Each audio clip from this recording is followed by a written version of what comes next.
Hello and welcome to Transplant's Take on Sport. My name's Lewis Daniels and my guest today is kidney transplant recipient Oliver Patrick Cahill. Oliver had never really been into sport until 2020 when he decided to change his lifestyle to make the best of his second chance at life. He now regularly takes part in Jiu-Jitsu training alongside regular walks and strength training. We'll be chatting about all of that, his transplant story and more, so make sure you stick around right until the end. He'll also be taking on a UFC themed quiz in a new feature. If you're enjoying the podcast, please make sure you press subscribe or follow wherever you normally listen so you don't miss an episode. And if you'd like to follow the podcast on social media, all the links will be in the show notes.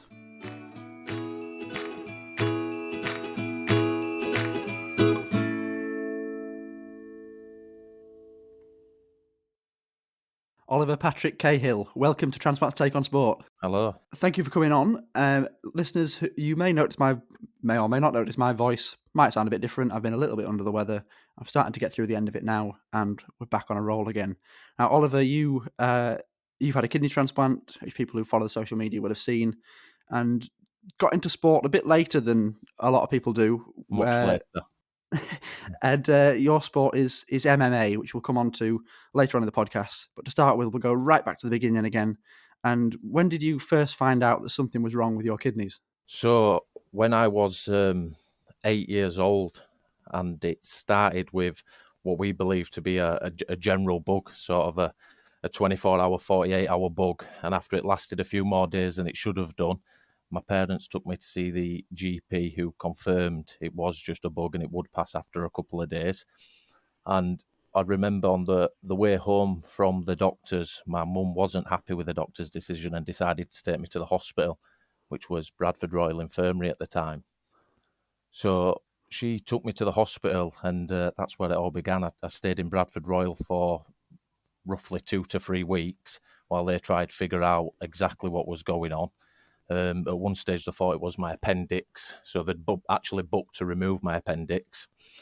And the next, I was very unwell in Bradford Royal for a couple of weeks. My skin started turning a yellow colour, my body was swollen. And then I was taken to St James's in Leeds after, like I say, 2-3 weeks stay in Bradford, taken over to Leeds, where I spent the next 3 months. So probably maybe 2 to 3 weeks of being at Leeds, I was then told that my kidneys were failing, which at age 8, it meant absolutely nothing to me. I had no idea. I mean, I'd be surprised if I knew what kidneys were at that time. I always remember just sort of doing a little nervous laugh when the doctors first said that your kidneys are failing or it's end-stage renal failure. And that's when I first became aware of exactly what was happening. And then I stayed in St James's for, like I said, I believe it was 1 day shy of 3 months. Wow. Initially. I mean, it's such a young age. You said we were speaking off air beforehand. It's a while ago, so in terms of memories, there may not be as much as people have gone through this more recently. But do you remember how you dealt with being told, other than the nervous laugh, how you sort of coped and took the diagnosis? Not so much, to be completely honest. Like I say, when they initially gave me the diagnosis, it was just a nervous laugh and I had no idea. I mean, I was incredibly poorly at the time, so there were tests going on every day. During the 3-month stay in St James's, there were 4 visits to intensive care, biopsies, regular blood tests. I mean, there were stages where I couldn't walk. I was in a wheelchair.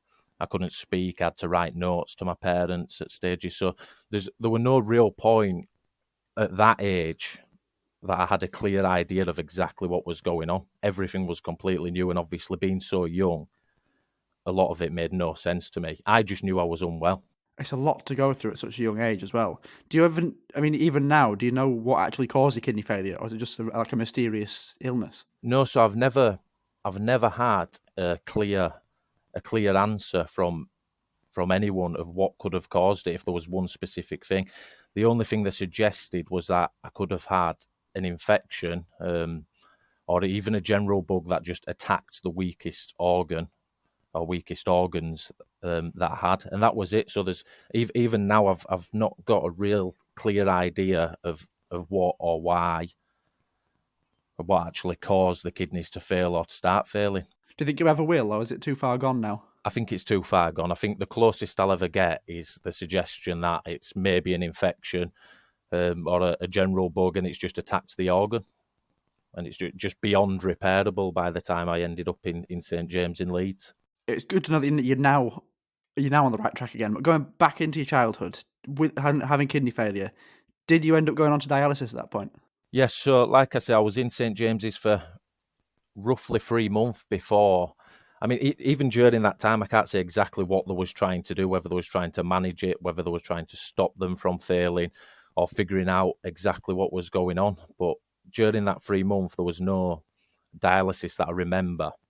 It was towards the back end of that I ended up going on dialysis. During the stay, there were just so many tests, so many blood tests, different things happening, ending up in intensive care.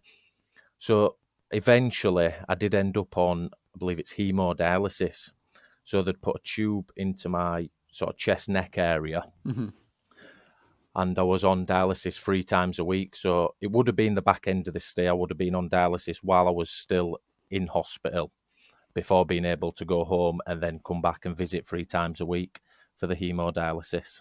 All right, and thinking from what I've read, you did both types of dialysis, hemo and peritoneal. Yes. Which one did you prefer? The second one, the home dialysis. Yeah, so the hemodialysis, I remember struggling with every time I went in for that dialysis. I always remember feeling incredibly drained and still incredibly poorly, whilst on and after. And I think eventually they decided collectively amongst the doctors and my parents that it was too much for me physically to take. And then they transferred me over onto the home dialysis. Again, being so young, how did your illness and being on dialysis as a child affect your life throughout your childhood? I mean, obviously, initially it was quite a big impact on my life. I missed a lot of school. I missed doing a lot of things that kids would usually get to do outside of school, staying over at friends' houses, even just playing out, going to parties, things like that. The home dialysis was better because I had all day, every day. So I was able to go back to school. I had weekends, but that was for 10 hours every evening. So obviously I couldn't stay over at anyone's house. There were certain times, family events, parties, we'd have to leave at a certain time to ensure I was home on time for that dialysis. But overall, the home dialysis was much easier physically to cope with, and probably more practical as well for my family. We actually went on holiday with the dialysis machine a couple of times. So the home dialysis was definitely more practical, less painful, and easier to cope with overall. How did you find taking the machine away with you on holiday? Well, I remember the first time we went away, the machine got damaged, so we had to source another one in Spain. But it packed up into a solid suitcase, so it was just like bringing an extra suitcase with us. I mean, thinking about it, we'd go through 3 bags of the fluids every evening, so I'm not sure exactly the logistics of that. Whether my parents had it sent over, whether it was sourced wherever we went. But it was the same. We could have holiday, enjoy the full days on holiday, and I'd just same again have to be at home in bed at a certain time to be on the dialysis machine. I think it'd be interesting for people to hear that you can live, yes, restricted, but you can do things on dialysis. You can go on holiday, go out for the day. I personally didn't go on it myself, as people may know. But like you're saying, with the fluid, they were talking about maybe building a shed or using a room in the house to bring these pallets of fluid in. Do you remember that sort of thing? I do. I remember several pallets getting delivered, and the ground floor of our house would have a room full of boxes and boxes and boxes of fluids. So I do remember that. Like I said, I don't think we ever went away for a long period of time while I were on holiday, while I were on dialysis, sorry. But we'd still be able to go away for a week. And in terms of the fluids, I have no idea how they got there, whether we got them while we were there or whether they were sent over prior. But I do recall, a wagon coming and delivering several pallets of fluid. I mean, they're quite big bags, and I believe the two or three bags of fluid in each box, and we go through 21 boxes a week.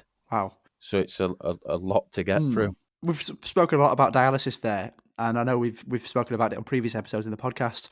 But for those who maybe haven't listened to other ones before or can't remember, would you be able to briefly describe the 2 types of dialysis that you were on? So the hemodialysis, it was in hospital, so it'd be on a dialysis ward. There were very large machines, the hemodialysis machines, and you'd have a tube that goes into, I believe, one of the arteries. So the tube would go into my chest, and then I would get connected up to the dialysis machine, I believe, for roughly 6 to 8 hours. Roughly 6 to 8 hours.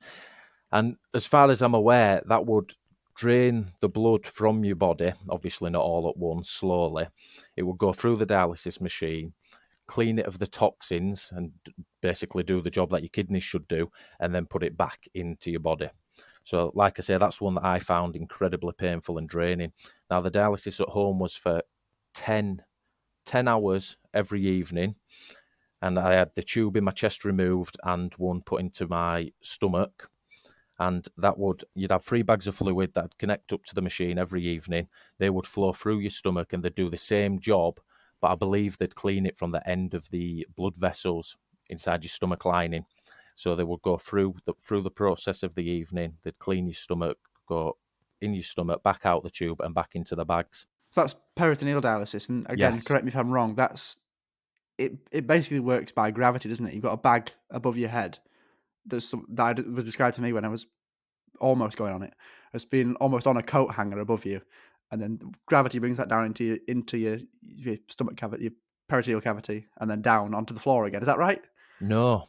No. Now, I mean, I don't know how much has changed. Obviously, this was some time ago, but mine was on a machine, so there was 3 bags that would sit on top of a machine. It would be above my level. I would be on the bed, the machine would be on a table, and the bags would be on top of the machine.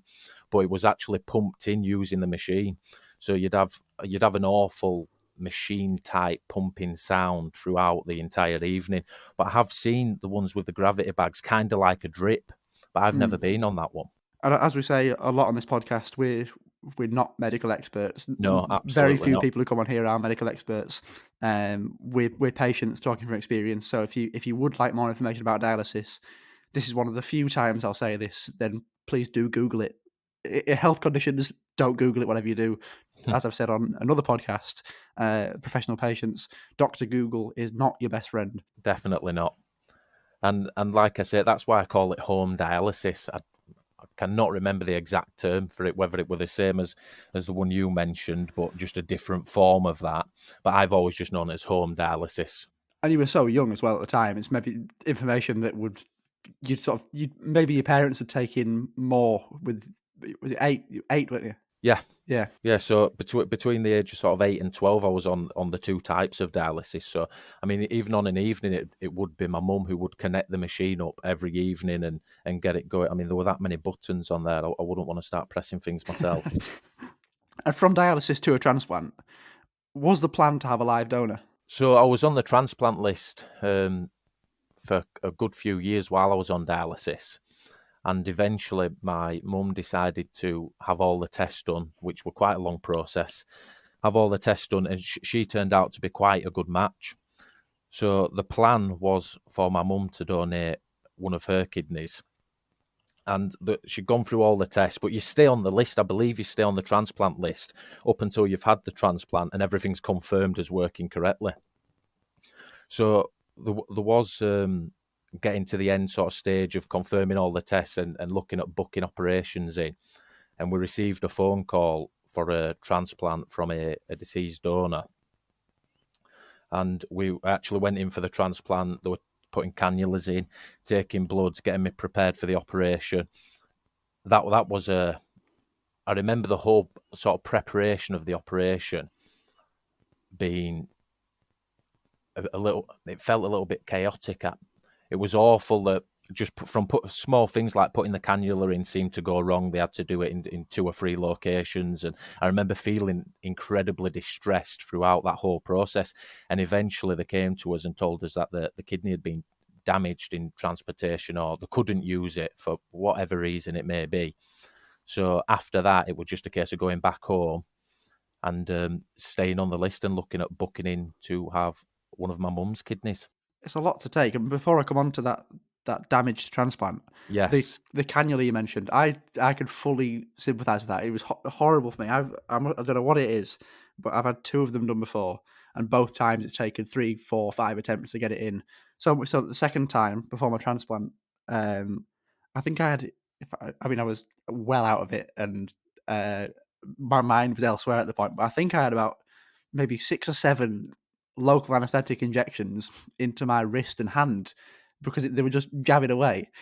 And eventually, after the transplant, and you've been asleep for quite a while then, I can remember waking up being a bit confused as to why I had a dead wrist and a dead hand. Yeah, cannulas are definitely one of my least favourite things. Blood tests I don't mind at all. Obviously, as you may do yourself, I go for them quite regular. But cannulas, they just make me cringe. Just the small plastic tube being left in your wrist, or the top of your hand especially. And there's not a great deal of movement. It's not so much the pain. It's just sort of a cringy feeling that it's just sat in there. Definitely.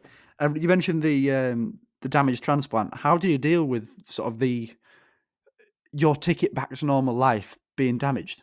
I mean, same again. I was incredibly young. It was quite an awful experience going through the process of preparing for the operation.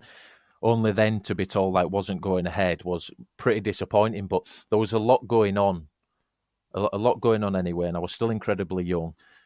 I mean, I'd struggled to remember exactly how I felt at that time. I Yeah. imagine I was incredibly disappointed. Felt like everything that had happened in the hours leading up to the operation was a complete waste, having to go through all that for nothing. But ultimately, it was the plan for my mother to donate a kidney anyway. So it wasn't as if it was just a case of waiting, not knowing what was Yeah. happening, how long will I be on dialysis for.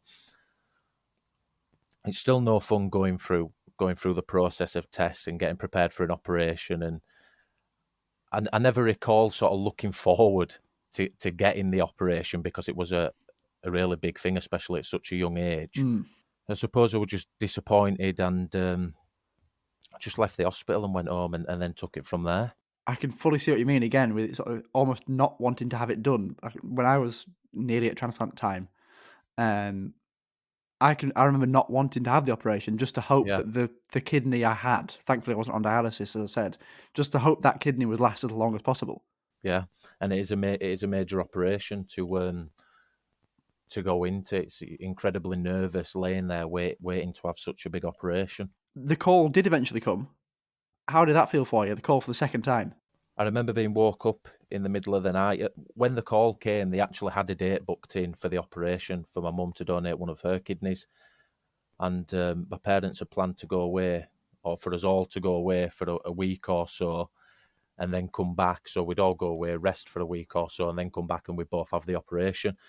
I believe it was a day or 2 days prior to flying when the call came in the middle of the night. And I remember my mum waking me up and telling me, I was obviously half asleep. It was in the middle of the night, and then saying we'd be going in at sort of 6-7 o'clock in the morning. And I suppose the feeling was I was excited. I'd much prefer to, have a transplant that way rather than my mum donate a kidney, just because it's another person close to you going through quite a big operation as well. Yeah, And the other thing is, which I didn't mention on the last one, but when we discussed with the doctors, my mum donating a kidney, one thing that they have to mention is obviously the worst case scenario for the person donating the kidney, yeah, which I imagine it's unlikely to happen, but they do have to mention it. So for a child to hear that, it's not the preferred option for your parent to definitely. go through that operation, especially with a possibility of something going majorly wrong. So going back to getting the call, received the call. I was woke up in the middle of the night and told we was going in the morning. So same again, very nervous and excited at the same time. And thankfully that transplant was successful. How have It things been was going since then? absolutely fantastic. It's like I say, it's over 16 years now since I've had a transplant, and up until March of this year, there's been no real issues. There'll have been small things. I remember following on from the transplant, I stayed in hospital for a few weeks. Then I went home. I was in and out of hospital a little bit over the next 12 months, and they monitor you really closely when you've just had a transplant. But after that, everything's been completely normal, bar taking medication every day. I mean, for a long period of time, I'd kind of forgot that it all ever happened and just lived a normal life. So I put it to the back of my mind and in some ways took it for granted that I'd actually had such a big operation after being so poorly for many years. But up until March this year, everything's been fantastic. There's been nothing major, no operations, no major illnesses or stays in hospital. Great stuff. Great stuff. And are you happy talking about March this year? Yeah. Yeah, so I believe it was early March, and I had a slight pain in my transplanted kidney. Nothing that worried me, because now and again, if sometimes I can just have a very slight dull pain in my transplanted kidney or in that area, and maybe I slept in a strange position and I've woke up with a slight pain. So I woke up, that was there, and I sort of ignored it, carried on working, carried on with my day. And I remember it got to around 12 o'clock.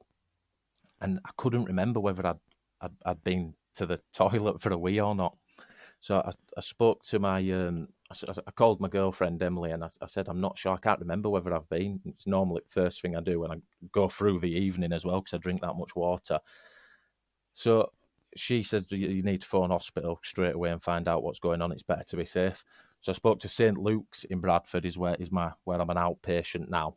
So I spoke to one of the nurses there, and they said, look, you come in straight away. We'll do a blood test. We'll get the results back. We'll put it through as urgent, and we'll see what's going on.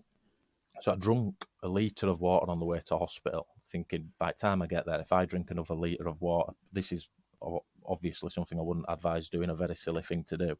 I suppose I was just trying to force myself to go for the wee. So I got there, had the blood test, set off back home, did the same again, drunk a load more water on the way home, thinking, well, I'll be desperate to go as soon as I get home if I do this. The pain was getting worse and worse, and I'd still not been, so I was getting a little bit worried at this stage.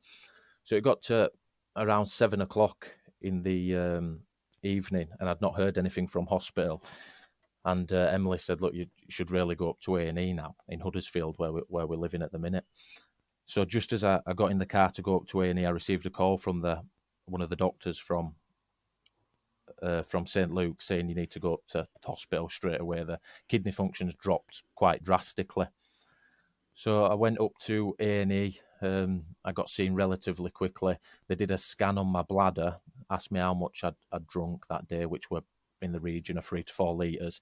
And they said, that's weird. There's only sort of 50 mil in your bladder, maybe 100 mil in your bladder.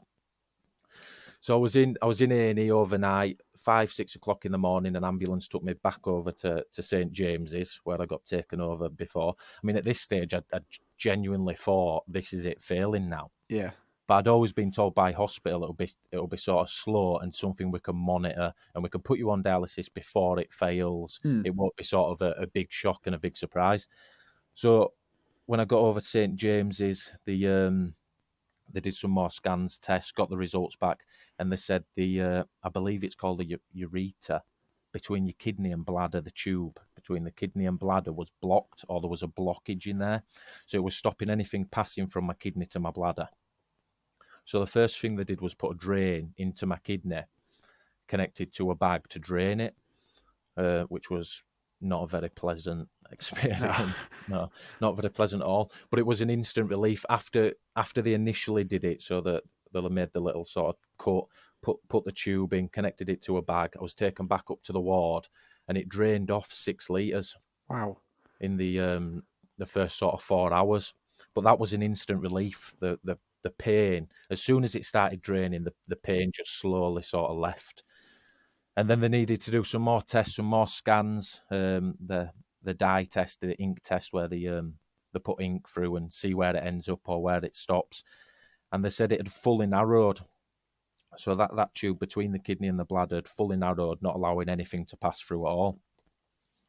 So the next plan was to book in for me to have a stent put in.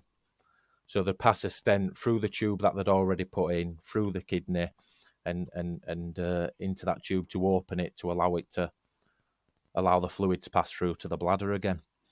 So I had the bag. I actually left. I was in hospital for roughly 10 days, and I was well. I was back to normal, excluding having a tube and a bag attached to me. But I could manage that myself. I was emptying it myself, monitoring how many litres I was drinking, how much was coming out. So they let me go home for a couple of weeks and then come back in for the stent. I was only in for one night. I had the stent put in, came home the next day, and the kidney function shot back up.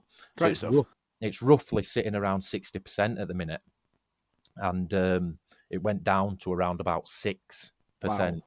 and now it's gone back up to like I say, in and around 60%, which is quite good for a 16-year-old transplanted Very. kidney. That's impressive. Well, it's great to hear that it's still going well now, all these years later. And after your transplant, this is a sports podcast. Yes.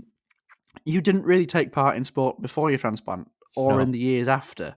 What was it that made you decide to start taking part?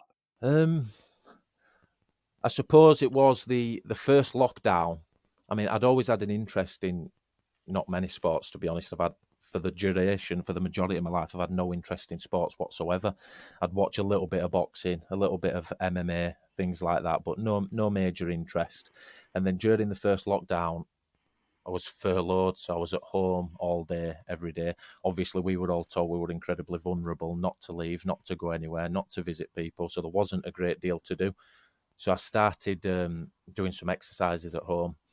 I mean, I now know that I was doing all the exercises wrong. Just basic things, just basic things like press ups, squats, sit ups, things like that. I was doing a high number of them, and I was doing them with very poor form. And I sort of decided from then that I wanted to get into sort of improve my health and fitness. And I suppose that during the lockdown as well, and we've been told we were vulnerable, I spent a lot of time thinking about my past, thinking about the illness, the transplant, my general health, having a bigger appreciation for the position I'm in now and where I could be in terms of my health, and wanted to look after myself a bit more. So that's what sort of started me on a sort of fitness journey. I think hearing that will be inspirational to a lot of people and motivational, because there will be a lot of people who, since the transplant, maybe haven't been as active as they want to be. And we've spoken about lockdown and the pandemic on this podcast quite a lot. And as horrible as it's been, a lot of people have found positives that have come out of lockdown. Like we've spoken off air before about the weight loss that you've managed to achieve over the last Yeah, couple of years. But that yeah. I mean, that's amazing. It's all, and it is all off of the back of the lockdown. There's a, like you say, there's a lot of people who've seen a lot of good from being in lockdown and from COVID, and you've got to see the positives, and that it did all begin from there. Sort of, it gave everybody a lot of time to reflect. Definitely.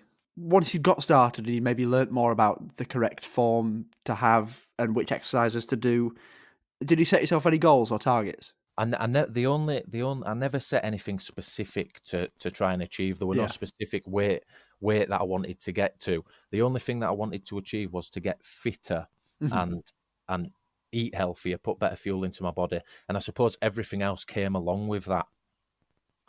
So eventually, after the lockdown, I started training at a private gym in Huddersfield with a personal trainer. I started training there just once a week, very sort of slow sessions, focusing more on form than anything else. Now I train there a couple of times a week down there. It's quite intense, sort of functional workouts, and I've been doing that for maybe 12 months now. Let's go on to that then, and the MMA training, that sort of thing. What made you take up? Because I believe it's jiu-jitsu and grappling is your main area, isn't it? Yes, yes. So I've always, out of all the sports, I've always been more interested in combat sports, mixed martial arts mainly, a little bit of boxing. Never a major fan. I couldn't start really off lists of professional boxers and MMA fighters, but just from sort of a spectator point of view, that's the sport that I would prefer to sit and watch. And I always spoke about starting something, or starting at a local gym, whether it be boxing, Thai boxing, jiu-jitsu, and I'd always speak to my brother about it, but I never actually did anything about it. I just spoke about doing it. So for Christmas 2019, I believe, my brother actually paid for 10 sessions at a local MMA gym. So well, it was my brother and a friend. They paid for 10 sessions, which kind of forced me to do it. Then I couldn't just talk about it anymore because he'd already paid for the session, so I had to actually show up. So I went to a couple of sessions very early, sort of January time, and then obviously everything shut down. Off the back of going to those sessions is probably partly why I started working out a bit at home to try and increase my fitness. But it's mainly grappling and jiu-jitsu. And then same again when things open back up again. I started going sort of once a week, which soon turned into twice a week, then 3 times a week, and now I go 4 times a week pretty consistently. Um, very addictive when you and get going. But yes, so I'd probably never have started if it wasn't for my brother and my friend paying for 10 sessions. I'd have probably continued to speak about going. And I think grappling and jiu-jitsu is the best sport for me to take up because there's no actual striking. Yeah. Whereas boxing, kickboxing, Thai boxing, and MMA there's a lot of striking involved, kicks, knees, elbows, and it'd be more than irresponsible of me to stand in front of someone while they try and connect their shin bone with my transplanted kidney. Definitely, definitely. Even though there's no striking, because of the nature of the sport and the fact that you're going to be hitting the ground, there's physical contact in there. There is, yeah. Were you apprehensive before starting, and have you had to adapt because of your transplanted kidney? I was very nervous because I had no idea what I was actually going into. I mean, with the striking side of things, it's obviously you can do pad work, bag work, and light sparring. And I thought it would be more MMA than actual grappling and jiu-jitsu, but it turned out to be jiu-jitsu. And like you say, there's a lot of contact involved, but there's no sort of direct hits or direct impact to that area. And everybody at the gym, I never sort of went in and announced, "Oh, listen, guys, I've had a transplant. Please treat me differently to everyone else," because that's the last thing I wanted. I didn't want to show up and people, grapple with me a different way to anyone else based on that. But everybody is very friendly and very understanding of new people coming into the gym. There's no sort of gym bullies in there. There's no one trying to really hurt or cause damage to anyone else. Everyone's just focused on improving, helping other people improve and improving themselves. And you need that sort of environment around you. I know you didn't want to go in and say, "This is what I've had done. This is my current condition," Yeah. but they are the sort of people you need to surround yourself with in any sport.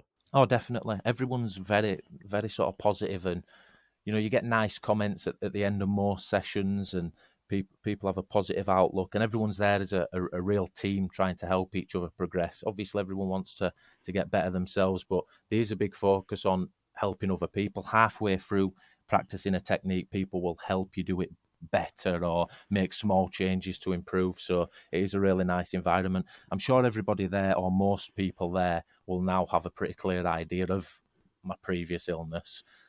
Just from I've had time off when I was in hospital for the stent, and they'll see on social media I obviously do bits and bats for Kidney Research UK and try and raise money and awareness, so they'll have an idea. But I still like to think I'm treated no differently. Good to hear as well. You can go and do that and just be one of the group. Yeah, Now we've had some listener questions in about MMA, jiu-jitsu, grappling, and if yes, anyone wants to send in some questions for the future, then make sure you're following Transplants Take on Sport on social media. Instagram and Facebook are at Transplants Take on Sport Pod, and Twitter is at TTOS Pod. The day before recording, I'll post on all of those pages saying who's coming on, what their sport is, maybe a bit about a recent achievement, for example, and you'll have your chance to send in any questions you'd like, and then I will ask them to said guest. So we've had a few in this time. The first one comes from Joanna, who says, this is an interesting point. I went back and had to clarify some of this. Through your jiu-jitsu grappling, have you noticed any back pain, and do you find that your medication may be linked to that and hinder your progress in any way? no, I've not noticed any back pain. I've had back pain previously. I've done a manual job for a lot of years, so I always assumed it was from that. But since training, if anything, I've had less physical pain. I do a lot of other things to try and have, generally good health. I go for a sports massage once a month. I eat healthy. I stretch. I avoided stretching for a long time, but I stretch quite regular. So no, I've not noticed any back pain whatsoever. It was interesting when I heard this because I was unaware. The medication mentioned was mycophenolate. I don't know if you're on that. I I'm am. not. No, I am, and it's interesting. Again, I'm not. It came in quite close to the time we started recording, so I haven't had a chance to research this any further. So please take what I'm about to say with a pinch of salt. And if you are interested, as I said before, have a look online at some reputable sources or ask your doctor. I've been to some physio appointments recently with my ankles, which there's been a lot of injuries to over the years, and all that has been linked back to my back. Right. I've been taking mycophenolate for over 2 years now, so maybe there's something there. Something I'll ask next time. Possibly. I mean, there's lots of side effects to all the medication. I'll be honest, I've never looked too much into any of them because there's just too many. Yeah, And I don't want to start overthinking into too many little different things. I've opened the leaflets that come with the medication once or twice before, and I've closed them back up and put them straight back in box. you can convince yourself as well that you've got all the side effects. You can. Yeah, definitely. There's, like I say, there's so many side effects, and because, like yourself, you take such a variety of medication every day, and it's not like we can choose to stop taking it because of side effects. So I try to avoid looking. Joanna also asks how much of MMA is about mindset. I mean, I'm absolute complete beginner, even though I've been doing maybe 18 months now, but I'm still an absolute complete beginner. I think probably most people who are at a much better level than me would say the majority is mindset, showing up, keeping going, staying positive, and I suppose sometimes the hardest part can be showing up on a bad day when you don't feel like training, you don't feel like going in and convincing yourself to actually go and crack on. Obviously, physically, physical is a massive part of it. But yeah, mentally as well, it can be challenging to keep going. Like I say, mainly when you just don't feel like showing up to training, to convince yourself to keep going. Because if you miss, like I've missed time from being ill and so on, and even if you miss a week or a few days, as soon as you go back, you can physically tell like you've missed that time. I mean, you've taken part in a jiu-jitsu competition now. I have, yeah. I'm presuming there'll be a lot of mindset going into that. Yeah. How do those competitions work? So I've only ever done one, and it's the first competition in any form that I've ever done in my entire life, and it was like a tournament format. So there'd be different weight classes, split up into sort of different age groups and different levels. So there's gi and no gi. So there's jiu-jitsu, traditional jiu-jitsu, you wear a gi, kind of like the uniform you see people who do karate wear. And there's different belt levels. So depending on what level you are, what weight you are, and what age you are, you go into a different category. And it'd be a tournament format, so you could get in, lose your first match, and that's it, you're out, or you'd win, go through again, and continue to go through, and then there'd be 3 people to place finisher. There'd be gold, silver, and bronze. There's lots of other formats and lots of other competitions. I don't know a great deal about them all. I mean, is the plan to do more? I'd like to do more. Yeah, definitely. I don't think I'll do another one this year. There's one of the guys at the gym who's a purple belt, a really good grappler. He's on a show called Grapple Fest, which I believe is the biggest sort of jiu-jitsu grappling show in the UK. He's on, so I'll be going to that just to watch and support him. But myself, I don't think I'll do another one this year, maybe early next year. I'd like to do around 4 a year. I think 4 a year is achievable. You've got time to train and prepare for those, work on things you may want to improve in between as well. Yeah, definitely. So like I say, I go to jiu-jitsu 4 times a week, and I train sort of strength and conditioning twice a week. We've got 2 dogs, so I go on regular walks as well. It's not like in MMA and boxing, I believe in boxing as well, people will cut quite a lot of weight. So they'll lose quite a lot of weight in a short period of time. Obviously, there's advantages to doing that, where in grappling, it's not so much. People do it, but I don't think I don't think it plays a big part in it like it does in MMA in cutting weight.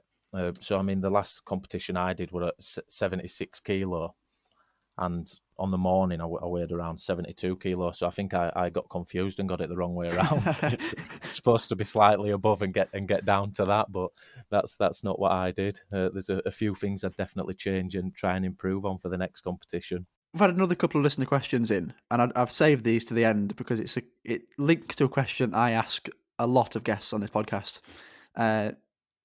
Ryan says, will it cause any damage to his kidney if you get punched and kicked to it? And Nathan says, how do you keep your kidney safe during training? We've talked about protection a lot on this podcast. Do you wear anything? No. So I don't wear anything. Obviously, there's no striking, so I'll never get punched or kicked in that area or anywhere, I hope. But in terms of wearing anything, no, I have had a look at a couple of things, but there's no major impact. I suppose I'm always conscious of it. I always know it's there. There's certain things where there could be weight applied to that area, which I suppose the way I train I'll adapt slightly different to other people because I'll be very conscious of that area. So if there was any sort of pressure or anything to go in that area, I would move to obviously avoid that, whereas a lot of people would probably carry on and work from whatever position they're in. It's interesting, and a lot of us in this position do have to adapt to play our sports of choice.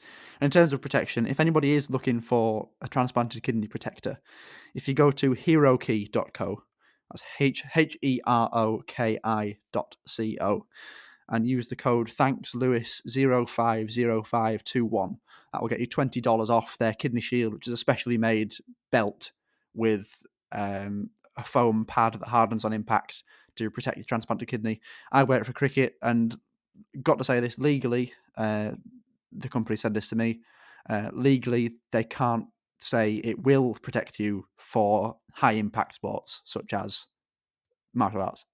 So if you are looking for a kidney protector for any sport that may be, whether it's cycling, football, cricket like I wear it for, which again, legally you can't say that it will protect you from the impact of a cricket ball. It's made out of similar material, but I don't think the company or myself want to get into any trouble for promoting this, and it being misused.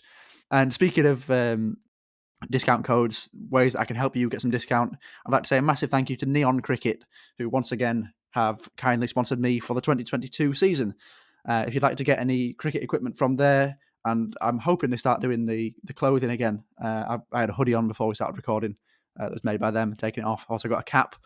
So if you'd like anything from there, Christmas is coming up. If there's a cricket fan in your life, you can get your pre-orders in before Christmas. And the code for the code, I've not been given the code yet. They are going to be hooking me up with the code for you all to use. And as soon as I get that, I'll let you know on the social media. So make sure you're following on there. And speaking of returning features, sponsors, I've decided to bring back a sports-based quiz similar to the one that long-term listeners may have heard in episode 1 that I did with Stephen Harrison. That was a game of the Football Journeyman game, as we'd called it then. This time, it'll be a slightly different quiz, and it'll be based on a sport of your choosing. So each week, I'll ask the guest 4 questions based on a sport of their choosing. Oliver, your sport is MMA. There will be 1 which is higher question, 1 true or false, 1 what happens next, and 1 who am I. The aim is to score as many points as possible, and I'll be keeping score as the podcasts go by, so you'll be competing against previous and future guests on the podcast. Oliver, you'll be setting the bar. Oh, God. Hopefully not too low, then. I mean, the question, it's going to be loosely based on the sport. They're not going to be... Right, okay. Hopefully they're not too high trivia questions. I mean, I'm not very knowledgeable on UFC. The UFC was your show of choice. Neither am I, and it's my choice. But we'll go through it. Yeah. So, question 1. Former WWE wrestler CM Punk tried his hand in the UFC, but which is higher? The number of times he won the WWE Championship or his total wins in the UFC? I'd say it's the number of times he's won his WWE Championship. You'd be absolutely right. He's won 2 WWE Championships, and his record in the UFC is 2 fights, 0 wins, 1 loss, and 1 no contest. Went back to WWE pretty quickly. That's 1 point on the board so far. Good start. Good start. Question 2. True or false? Ring announcer Bruce Buffer is a black belt in Korean martial art Tang Soo Do. Oh. I've no idea. I'll guess true. Once again, you are correct. Lucky. Is it Tang Soo Do or Tang Soo Do? I have absolutely no idea. Because I'll be honest, I only wrote that question so I could say this. That is in fact true. Brew Boo Doo Doo Tang Soo Do. And imagine if I called Bruce Buffer Brew Boo to his face, he would probably kick the life out of me. 2 out of 2 so far. That is a 2-point buffer going into the rest of the quiz. There we go. We're not doing bad. Question 3. What happens next? And I know what people may be thinking. How are we going to do what happens next on an audio-only podcast? I'll do my best to try and describe the scene, what was going on. and if I can, I will post the clip onto the social media pages, which are all linked in the show notes, hopefully without violating any copyright laws. So, what happens next? And this is veering away from UFC, but still MMA. At the Shamrock 285 event in March 2017, Axel Cazares, I hope I pronounced that right, and Alan Vazquez both planned to throw right-handed punches at the same time. But what happens next? This is multiple choice. Is it A, both punches connect with the referee, knocking him out? Is it B, the punches connect with the heads of both fighters, resulting in a double knockout? Or C, their fists connect, leading to a measly friendly fist bump? I'm going to go with option B, double knockout. Correct again, 3 out of 3. It is B. Alan Vazquez was then declared the winner as he was the first to get up. So, if I can, that clip will be on the social media once this has been released. 3 out of 3 so far. This is for perfect score, 4 out of 4 on the first go. This is a Who Am I? So with this, I'll give you 4 clues, and then you can have a guess. And you've got 3 guesses in total. Each incorrect guess, I'll add an extra clue. Okay. So, who am I? This person is a featherweight UFC fighter who was born in Honolulu, Hawaii. Max Holloway. You've got it already. You've got it already. I was going to go on to say the record, 28 fights, 22 wins, 10 by knockout, and 6 losses. And I don't know if anyone knew this. His real first name is Jerome. Is it? Apparently so. Well, I knew who he was, but I didn't know his real first name. It is Max Holloway. Perfect 4 out of 4. I'm moving the podcast up to a different room in a makeshift studio. So I'll get a whiteboard, and Oliver, you'll be on there with a perfect 4 out of 4. Setting the bar very, very high for future guests. I've surprised myself. Although reasonable questions set by yourself there. I'm hoping they were the right balance for someone who doesn't know much about UFC. Yeah. I mean, going on from that, another question. You've done quite a lot in the short space of time that you've been taking part in regular sport. We've spoken about your MMA, your Jiu-Jitsu competition, and you've done Tough Mudder for kidney research, haven't you? Yes, so I did that with Emily in 2018, I believe. That was probably the first actual sort of physical challenge that I ever had. And I remember booking it, and I kind of booked it thinking that we'd both start training to prepare for it. And we booked it, and we did absolutely no training whatsoever. So I remember showing up. We were both very nervous but excited to get going and have a go. And it was 10 mile with 24 obstacles, and the obstacles ranged from crawling under barbed wire to jumping in sort of a container full of ice and water, crawling through the edge of a muddy lake, and things like that. It were really fun. It were fun. I don't think we moved for the next 2 days. we raised just over £1,000 for kidney research doing that, and a coffee morning as well. But a few people came to and donated. So yeah, I've actually booked Tough Mudder again, but this time to do it with a few work colleagues. Only it's been delayed because of COVID, so we're looking at next year for that. So I'll probably start the fundraising back up early January. It looks like a lot of fun. It is. It's incredibly fun. It's a big challenge as well, because I'd never ran, let alone run 10 mile through muddy fields and crawling under things and crawling through mud and things like that. But it was an enjoyable thing to do together, helping each other and pushing each other and raising money for the charity along the way. I've also seen that you walked up Ben Nevis as well, haven't you? Yeah. How was that? Not as tough. Yeah, I mean, it was tough. Like I say, we've got 2 dogs, so we do a lot of walking. I think what made that difficult was we camped out the night before. Right. Myself, my brother and a friend, and we got maybe a combined sleep of an hour or 2. It was horrendous. I don't think I'll be doing much camping anytime soon. And because we didn't sleep, we sort of got up at 5 in the morning, got a shower and set off. It was a challenge, and every corner you turn, it looks like you're nearly there. You can see the highest point, and then you walk for another hour and a half, and it looks like you're at the highest point again, but you're not. And then you carry on doing the same thing. It were really good though, really enjoyable, and same again, leg pain for a good couple of days after that one. A good couple of days of serious leg pain. But I'd like to go back and do that again. Are there any other sort of walking, hiking challenges that you'd like to do in the future? There's nothing specific that I'd like to do. Like I said, I'd definitely like to go do Ben Nevis again, but I'd like to do it with my family and I'd like to do it with my dogs. I'd like to do Snowdon. There's a few sort of the free peaks in the UK that I'd like to do. But other than that, there's nothing really. Yorkshire Free Peaks, I might do that at some stage. But there's nothing that I'm looking at doing sort of anytime soon. And it's a bad time of year to be walking up Ben Nevis and Snowdon and places like that. It'd be a silly thing to do. I mean, when we walked up Ben Nevis, it was summer. It was absolutely red hot. We packed quite well because we researched it a little bit. So we had food, we had water, we had different types of clothing because it's very warm and then you get to the top. And as we were wandering back down, there were people walking up in jeans, trainers, like big puffer jackets with half a bottle of water between three of them. I thought, these guys, there's absolutely no chance they're getting to the top of there. It is quite a difficult challenge. It's the sort of thing, more sort of the big hike. I'd like to do that sort of thing more in the future. It seems quite, as challenging as it is, it seems quite peaceful and relaxing. It is, yeah. It's not high intensity, although it does get painful after a few hours of walking up a steep incline. But it's nice when you get to the top and you can spend a bit of time up there, and especially if it's clear. It were very clear when we got to the top, so the views were unbelievable.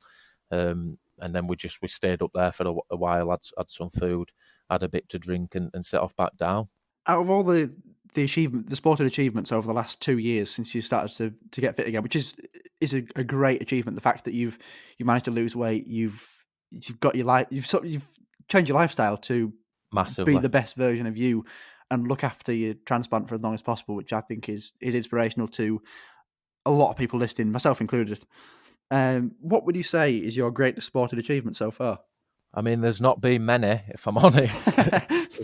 It's probably the three things that you've already mentioned, which would be the only kind of achievements, other than getting going, which is the biggest thing. Getting started is the biggest thing, but the doing Tough Mudder with Emily, that was the first sort of real physical challenge that I ever did. I felt like I achieved something after that. Walking up Ben Nevis and the Jiu-Jitsu competition, just doing a competition. I mean, there's a lot of people who do it from a young age. It sort of becomes normal. Like my stepson Ashton, he's 9. He trains jiu-jitsu twice a week. He trains football once a week, and he plays a game every Sunday. And it's completely normal. He just shows up, they go on the pitch, they play the game. Competing is not a big thing to them. Whereas I'd never done anything up until the age of 26. So and then I did my first competition, which, like I say, there are a lot of things I probably should have done differently. Didn't go as well as I liked it to, or would have liked it to. But just doing it, just starting, doing that initial competition, that felt like a really good achievement. It's one you can be proud of, because now you've started it. As you said, it's quite addictive. You've got the bug now, and there's more to come over the years. I think that's the biggest step, and the other thing is improving and doing things slightly differently each time. I mean, on the first competition, I strangely felt no nerves whatsoever until I was stood at the side of the mat waiting to go on. I felt absolutely fine until they called me onto the mat, and then I was like an absolute nervous wreck. So I grappled completely differently to how I would in the gym. I was probably very stiff and nervous, and didn't do any of the things I'd normally do, which didn't leave me with a very good result in the end. But just taking the first step to doing it, to actually I think that's the hardest part, is starting. Absolutely. Oliver, it's been a pleasure to chat to you today, and your attitude on transplant life is really remarkable. It's great to hear that you're doing so well. Thank you. And that you're enjoying your life. One more question before we go, and it's the one that I ask everyone at the end of the podcast. What's one piece of advice you'd give to someone facing a transplant? Oh, one piece of advice. You got a long pause out of me there, because there's that many pieces of advice that I could give. Someone who's waiting for a transplant or having a transplant. Let's go for it's upcoming.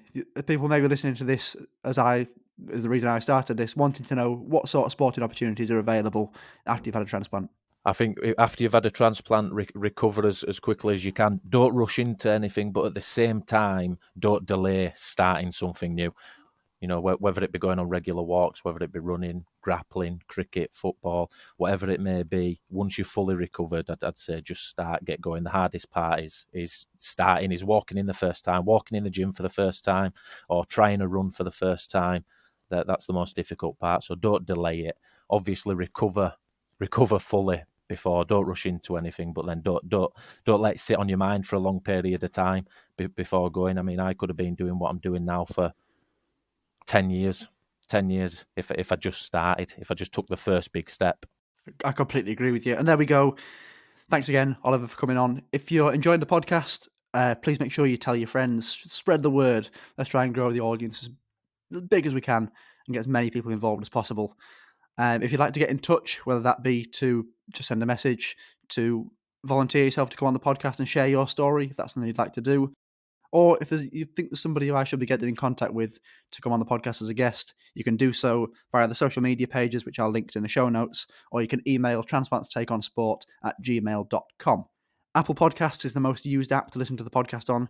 So if you are listening on there, it would mean a huge amount to me if you could rate the podcast 5 stars on the show page. That would really help me out, as it allows more people to discover the podcast and it gets it further up in the search terms on Apple Podcasts. If you don't think it's 5 stars, I'd rather you let me know rather than going and reviewing it on there, because the higher percentage of 5-star reviews really does help to as I said, to bump it up the listings. I know I've plugged this before, and again, no pressure to do this, but there is a link at the bottom of the show notes, and it's also the voice you hear at the start. It's not me that goes, "Love this podcast," and that is the Acast supporter feature. So if you would like to contribute to the podcast and support it financially, then that would be much appreciated. Again, no pressure, but there's a link at the bottom of the show notes to do that. Thank you once again to my guest today, Oliver Patrick Cahill. I've been Lewis Daniels, and you've been listening to Transplant's Take on Sport.